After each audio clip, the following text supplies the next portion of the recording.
Welcome to Benzouz Live. Today we are diving into the Polytopia tech tree. So if you're new to the game, stick with me. I'll break down each tech, tell you what it does, and drop some tips along the way to help you out. So let's not waste any time and jump straight into it. Let's go. So this is the tech tree. One thing you have to know is every time you research a tech, it unlocks the next tier in this branch. So we have 3 tiers of tech, tier 1, 2, and 3. And the base cost of these are 5, 6, and 7 stars, respectively. But techs get more expensive as your empire grows. So for each new village you add to your empire, tier 1 techs cost plus 1 star, tier 2 techs plus 2 stars, and tier 3 techs plus 3 stars.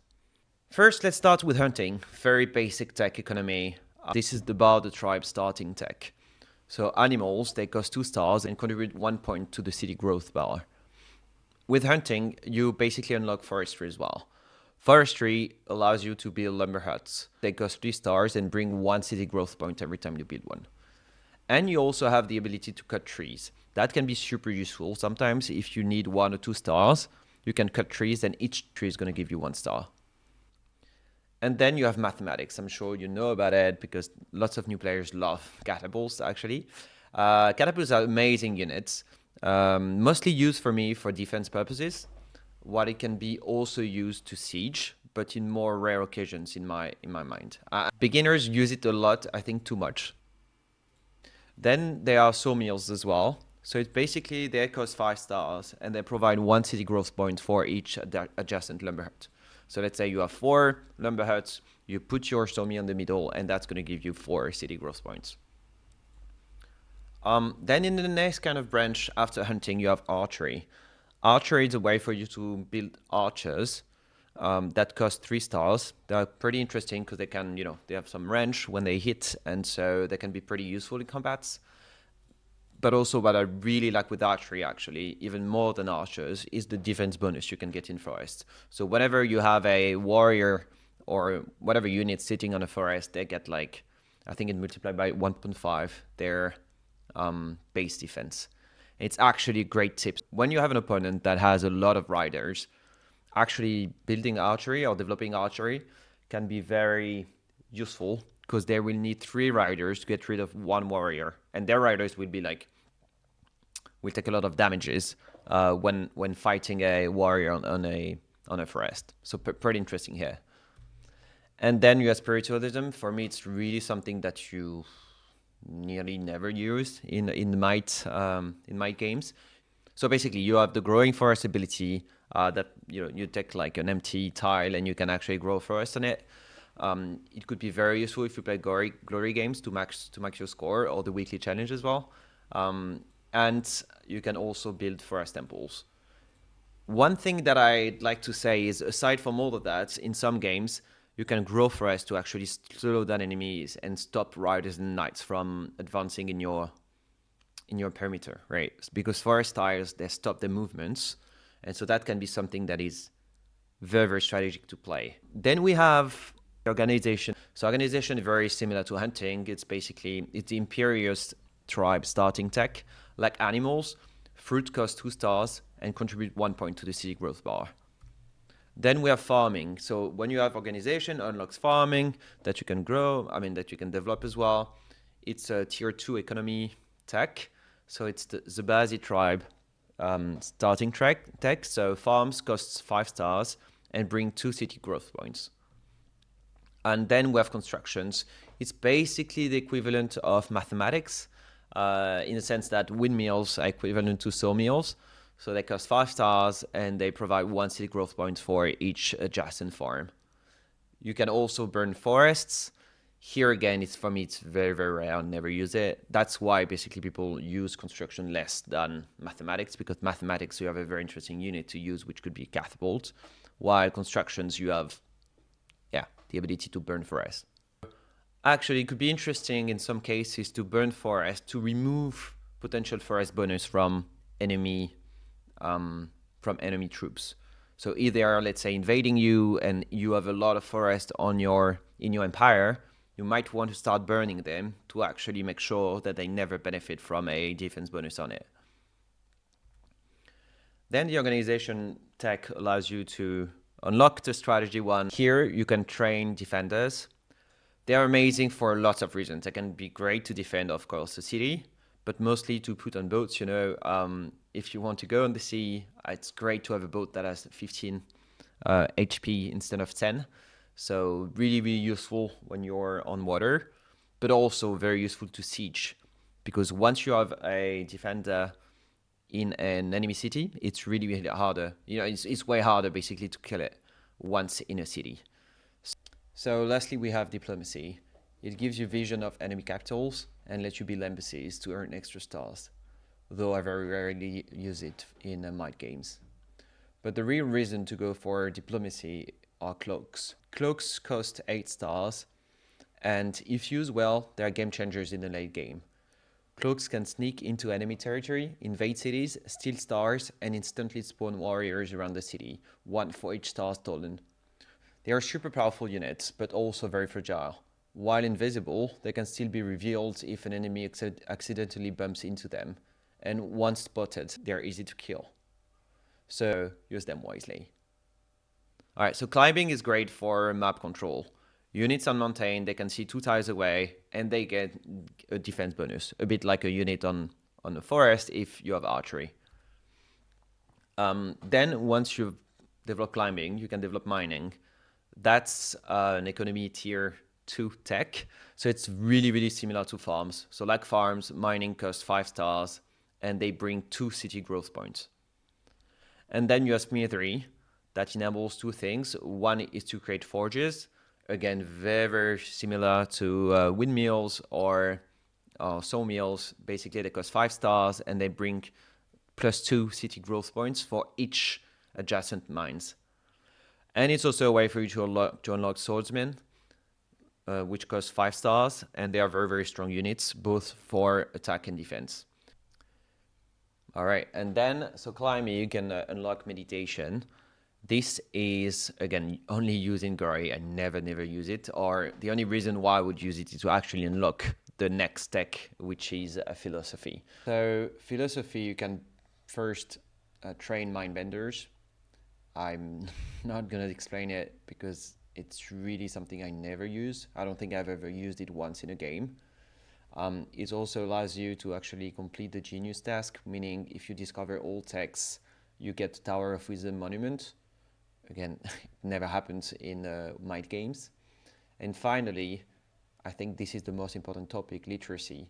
Literacy is amazing because you can get 33% off on all techs, right? So it's great, but only on large maps, or if you manage to get, let's say, meditation thanks to a rune, because it's still very expensive. And so there's always this balance between, all right, do you really want to focus on philosophy first to unlock all the techs very easily after?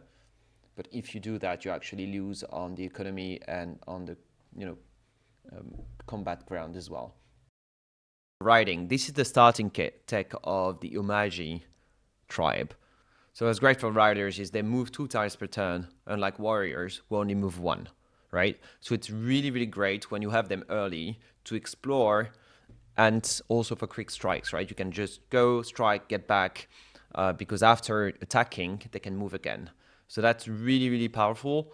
And that's why I think the Umaji tribe is not the best tribe at all, far from it. But I think it's one of the funniest one because you get a lot of action. You discover the map pretty quickly. You can do lots of battles and combat. So if you like it, if you like action, I think it's a really fun tribe to start with. Then once you have riding, you can actually develop roads. That's the combo, the very classic combo riding roads that you're going to have in most of your games. It's an amazing text. Basically, I'm not going to go over bridges. It's fairly rare, so I'm not going to spend time on it. But so let's focus on roads.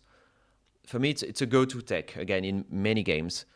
They let your units move twice as fast.